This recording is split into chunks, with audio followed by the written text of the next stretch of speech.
Saúdo a todos com a paz do Senhor.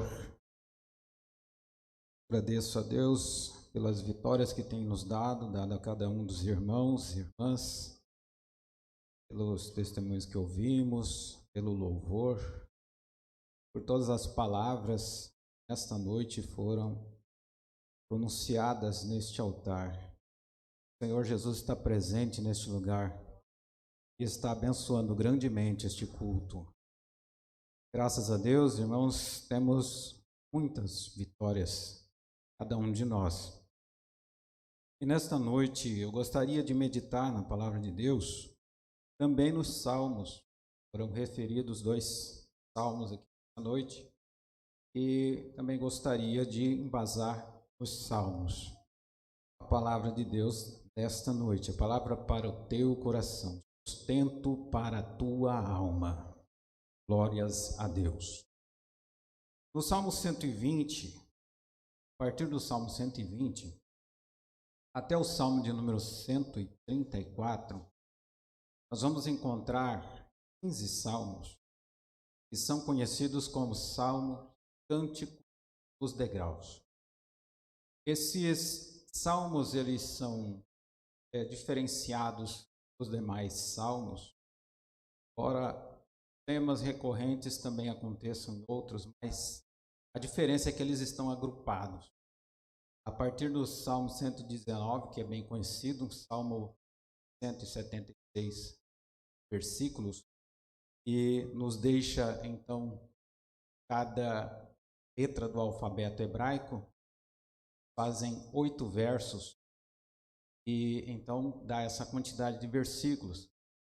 Eles fazem...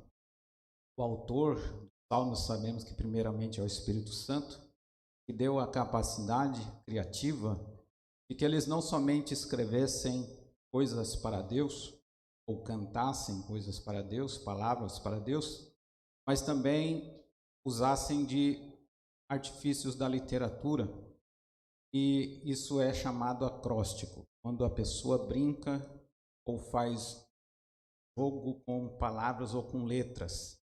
Letras do seu nome você faz palavras, letras nomes você faz um acróstico. E o Salmo 119, então, ele é clássico porque ele é preferido entre muitos salmos, sempre é lido. Vários versículos, como 105, são mencionados sempre. Após o término deste Salmo 119, já vem esse grupo de salmos chamado Cântico dos Degraus. Nós temos algumas ideias do porquê se chama Cântico dos Degraus. Existem pelo menos 3 ideias. A primeira ideia é de que este salmo era cantado quando o povo estava entrando em Jerusalém, e o povo viajava todas as partes de Israel para adorar em Jerusalém. Não é como nós hoje que viemos bairros, várias partes, até mesmo próximo das ruas próximas, congregar neste templo. O povo de Israel, eles viviam distantes do templo e eles não poderiam adorar em casa, eles não poderiam adorar em outro lugar. Não havia templo, não havia outro lugar a não ser o templo em Jerusalém. Somente ali poderia se adorar. Nesta época dos Salmos, onde eles foram mais desenvolvidos, era a época de Davi, de alguns reis. Então, ou seja, eles já não estavam mais adorando no tabernáculo. No tabernáculo não havia cântico. No tabernáculo, os amados que caminhavam até aquele local, eles somente iam para oferecer sacrifícios pelos seus pecados. Mas nesta época, inserido por Davi, diferenciou-se muito o culto ao Senhor, porque Davi trouxe o cântico, ele trouxe a adoração a Deus, ele trouxe uma liberdade de culto diferente da que havia nos seus tempos precedentes. Então, nesta época, o povo já tinha a liberdade de conhecer a palavra de Deus, principalmente os salmos cantados. Eles tinham melodias, as melodias não foram guardadas. Nós não temos a ideia. Ora, eu amo quando alguém inventa uma melodia para um salmo.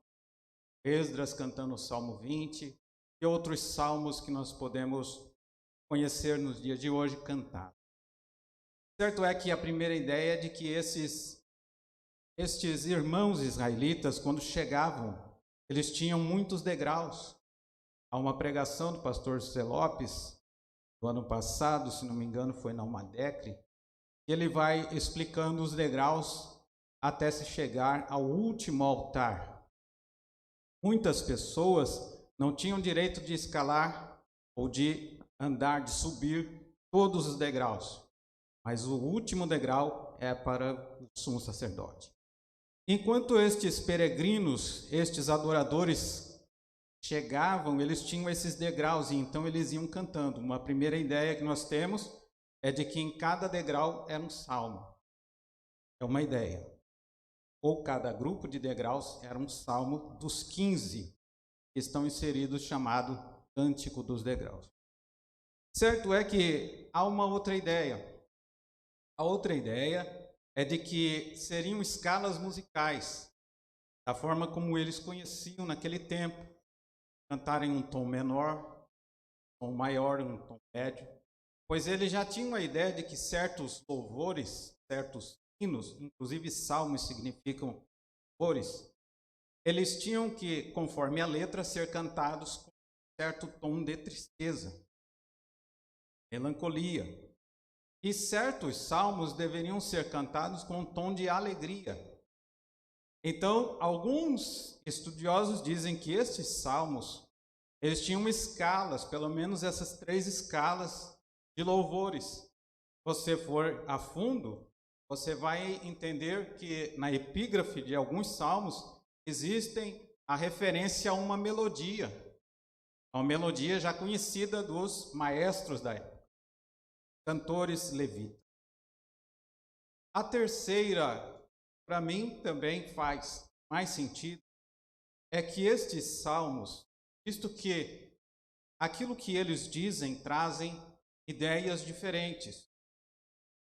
Primeiro salmo, Cântico dos Degraus, é o Salmo 120. Depois vem o Salmo 121 e o Salmo 122. E, logicamente, o Salmo 123. Eu vou explicar a lógica. O Salmo 120, ele começa com um salmo de angústia. O Salmo 121 já vem com um salmo de livramento. O Salmo 122 já vem com um salmo de louvor. Essas 3 fases da vida do ser humano são intercaladas no Salmo 120, Salmo 121 e Salmo 122. Depois a sequência no Salmo 123 volta para um salmo de angústia. E o Salmo 124 também fala de um salmo de livramento. E o Salmo 125 já fala de um salmo de louvor. Esses degraus da vida cristã, esses degraus da vida de todo ser humano que serve a Deus, para mim esta é a significação mais coerente, visto que ele se repete 5 vezes. São 15 salmos, 5 grupos de 3 salmos e 3 degraus diferentes.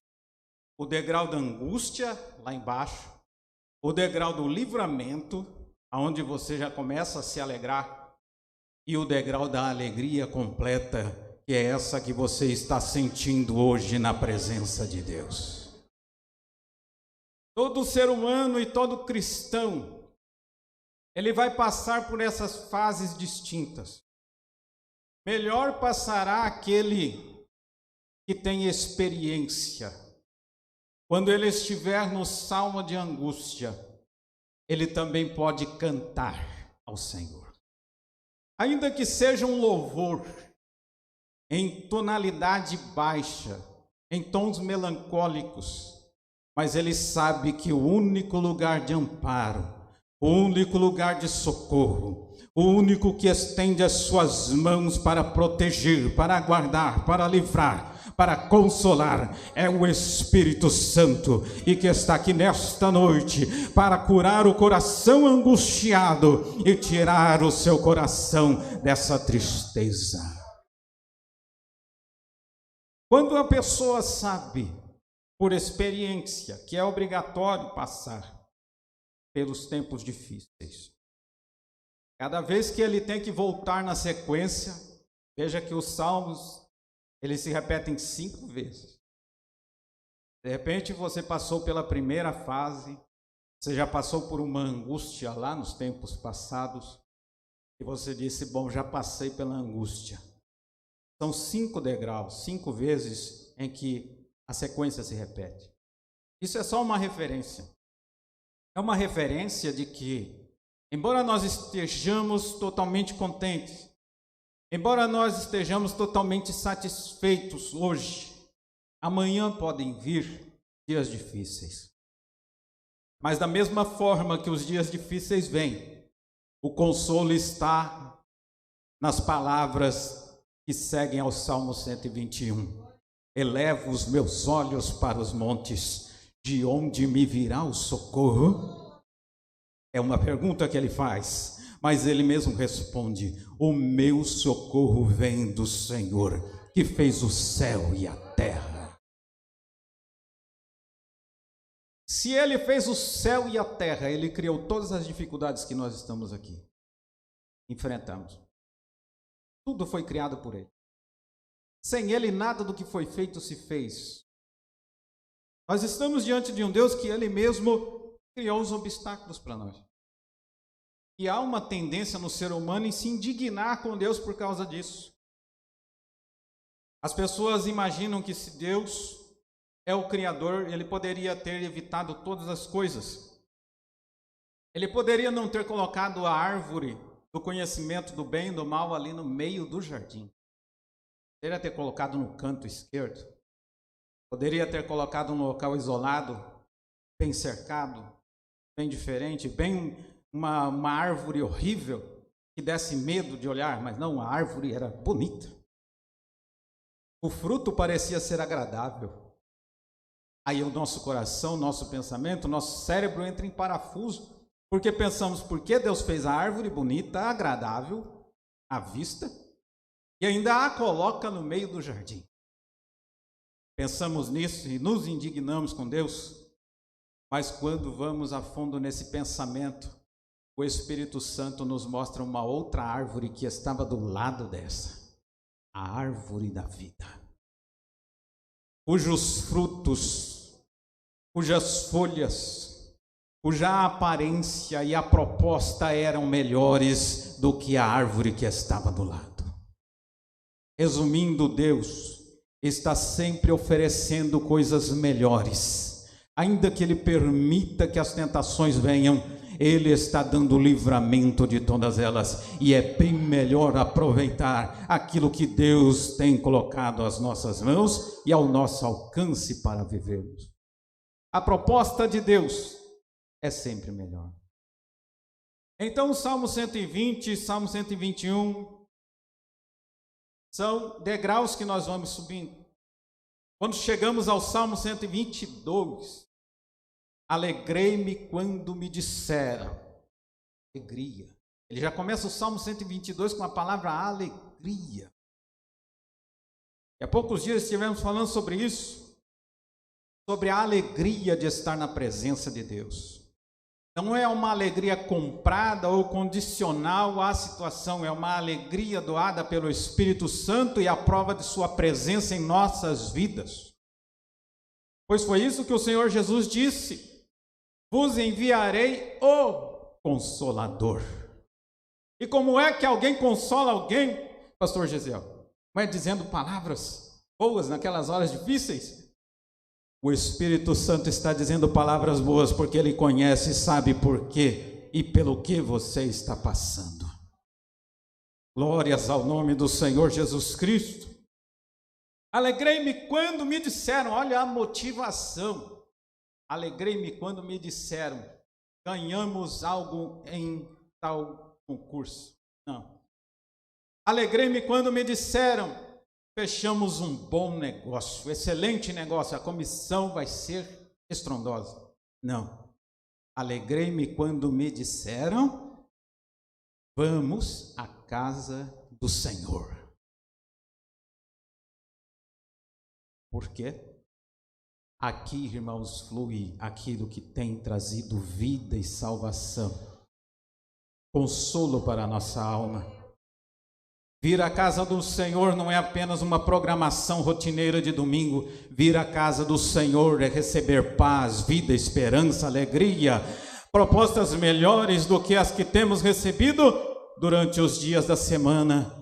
Todas as coisas, irmãos, irão ficar aqui, irão passar, mas a palavra de Deus permanece para sempre. Bendito é o nome do Senhor. Mas após passar pela alegria do Salmo 122, infelizmente ou felizmente, para o nosso aperfeiçoamento, volta-se um salmo de angústia. Então nós estamos sempre passando por esses processos. Processo de rebaixamento, de humilhação, mas também processos de exaltação. Iremos passar por esses processos independente do nosso comportamento. Iremos passar. Aí você vai me dizer o versículo que o próprio Senhor Jesus disse: os exaltados serão humilhados, os humilhados serão exaltados. Sim, isso é a colheita. Você colhe aquilo que você planta. Mas o aperfeiçoamento de Deus é independente desta semeadura. Por quê? Porque Ele sabe exatamente do que precisa o homem. Ele sabe que muitas vezes precisamos chorar ao invés de rir.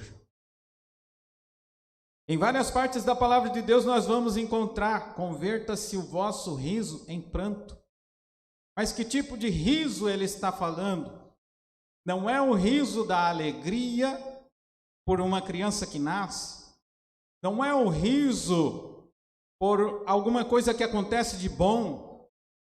Não é um riso de estarmos felizes e contentes com algo que o Senhor está dizendo. Não, é um riso em que há o deboche, em que há o humor carnal, em rir de alguma coisa, simplesmente perdendo tempo com divertimento ou entretenimento. Converta-se o vosso riso em pranto. As pessoas no carnaval de alguns anos atrás, elas queriam rir e riram muito. E aconteceram essas coisas, crentes, descrentes, todos tiveram que converter o riso. Nós estamos passando por um tempo em que o Senhor Jesus está operando, tal como um médico retirando algo de ruim de um corpo, para que este corpo seja curado, sarado, restituído, são, sadio, e para que possa voltar a trabalhar. Assim o Espírito Santo, o Senhor, nesses dias, está operando na sua igreja, tirando tudo aquilo que era vaidade. E não estou dizendo de vestimentas, eu estou dizendo de vaidade do coração, vaidade de querer ser melhor, maior do que todos. O Deus está agindo no nosso meio, é para tirar estas coisas da adoração, tudo aquilo que vem entrando, irmãos, a propagação de si mesmo, e todas essas vaidades. É isso que o Espírito Santo não está aceitando mais, mas Ele está transformando o nosso riso em pranto. Mas o nosso pranto está sendo ouvido, e após ser ouvidos, dias de alegria voltarão ao meio do povo de Deus. Aleluia. Meu Deus. Deus está trabalhando, irmãos, sempre para o melhor na igreja. Muitas vezes ouvimos sobre o ministério do Senhor Jesus de 3 anos e meio, mas não é só esses 3 anos e meio que ele trabalhou. Ele trabalhou na criação. Ele trabalha na redenção.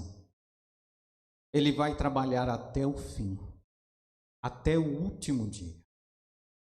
Até quando ele levar a sua igreja para junto dele. E até quando ele voltar para destruir o anticristo e os impérios do mal. E principalmente lançar a morte no inferno. Onde se cumprirá aquele versículo que diz: onde está, ó morte, a tua vitória? Todas as nossas enfermidades se acabarão. Todo o nosso pranto e toda a nossa lágrima será enxugada. E a Bíblia diz em Apocalipse que Ele responsabiliza em enxugar as. Ele vai exatamente na tua ferida, naquilo que você está sentindo, naquilo que é o seu trauma particular, naquilo que você nem comenta com ninguém.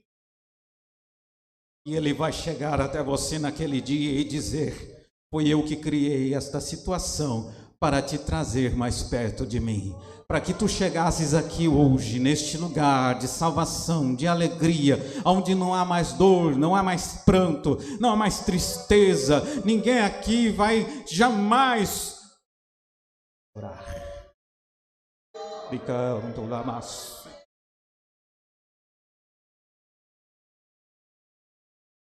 Por mais que tenhamos sequências de altos e baixos, vai chegar um dia que nós vamos chegar tão alto na presença de Deus, e de lá ninguém mais nos tira. De lá ninguém mais nos tira. Tem gente que tem medo do diabo. Evangelista irmão Paulo. Mas lá você não vai nem ouvir mais falar dele. Vai ficar parecendo assim, algo assim tão insignificante assim. Quem é que tinha mesmo problema lá na terra? É um ser chamado diabo. Tudo isso me dava problema. E às vezes a gente também procurava.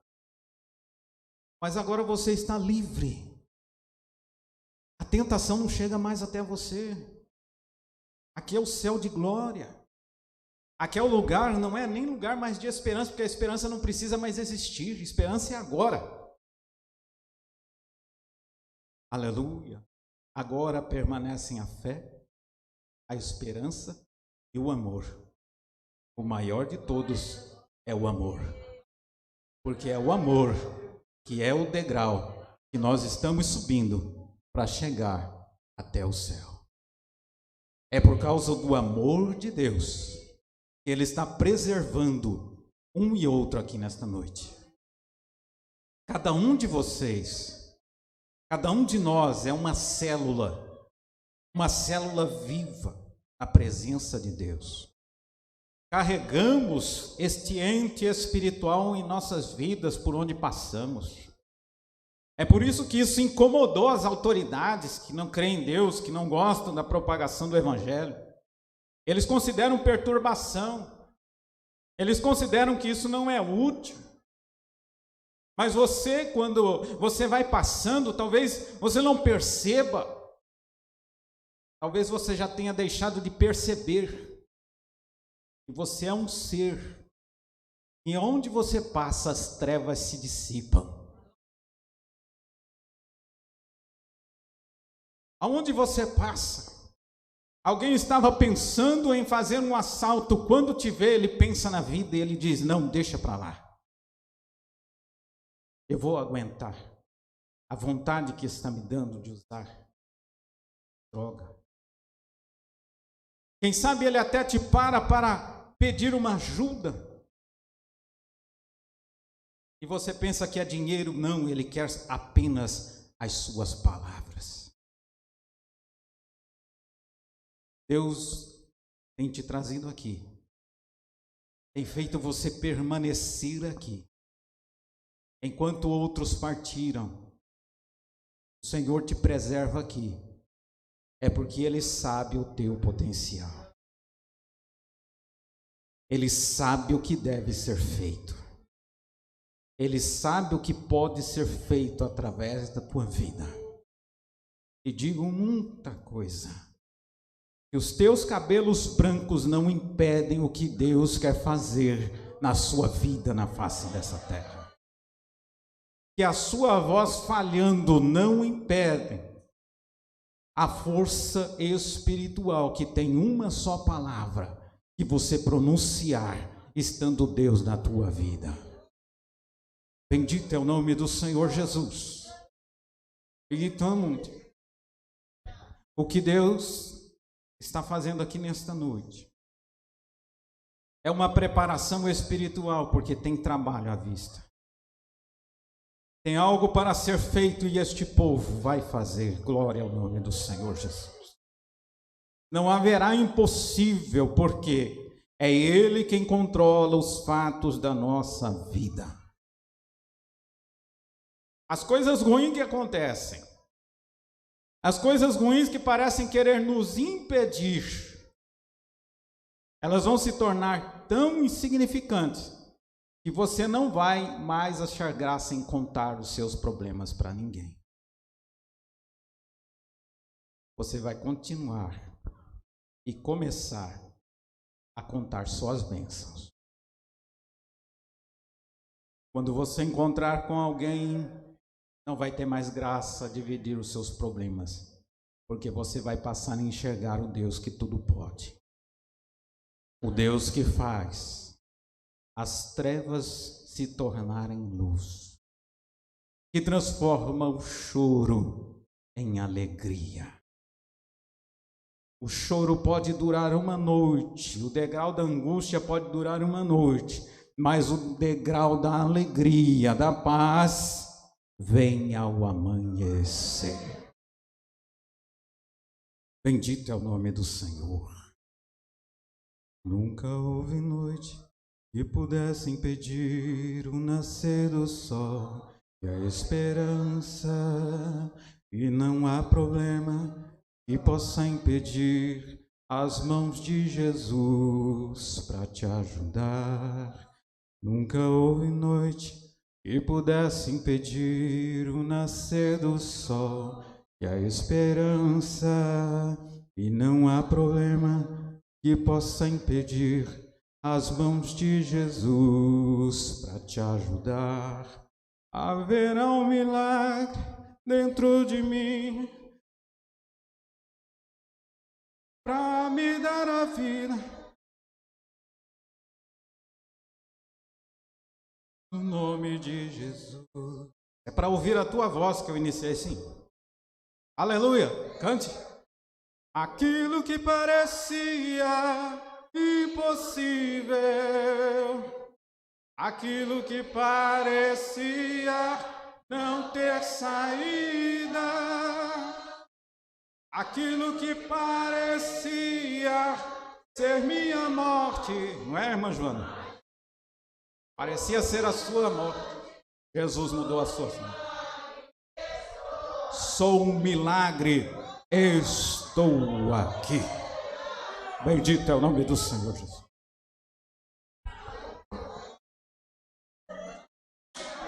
Aleluia. Quantos podem glorificar ao nome de Jesus? Fique de pé para você orar com a gente. Fique de pé glorificando ao nome de Jesus. Samanagashuribanagahaya. A presença de Jesus é real em nosso meio. É o momento de você erguer as mãos e agradecer a Deus. Amashuribanagawa suriandalamai. Levante a tua mão comigo e ore ao Senhor. Pai querido e eterno Salvador, nós estamos aqui agradecidos por sabermos que o Senhor tem falado cada palavra neste culto. A tua presença é notória, Senhor, e sabemos que nesta noite, Senhor, os teus escolhidos aqui estão. Ó Pai eterno, que o Senhor venha operar em cada alma, em cada vida, em cada dificuldade, em cada coisa que tem acontecido, em cada evento, em cada fato. que tem talvez transtornado o coração do teu filho, da tua filha. A vida, Senhor Jesus, que talvez estejam bem, mas estão preocupados com outros familiares. Que o Senhor venha, Pai eterno, a cuidar de cada questão. Que o Senhor venha repreender as enfermidades. Que o Senhor venha repreender o medo, venha repreender a depressão, venha repreender a ansiedade, venha repreender a tristeza, venha repreender a desesperança e através da Tua palavra e da Tua presença, Senhor, consolar os corações, pois muito trabalho há para se fazer. Meu Deus maravilhoso, abençoe este povo, Senhor, abençoe este povo, Senhor, que tem a vitória de ter a Tua presença e confiar no Teu santo e poderoso nome. Aleluia, graças a Deus.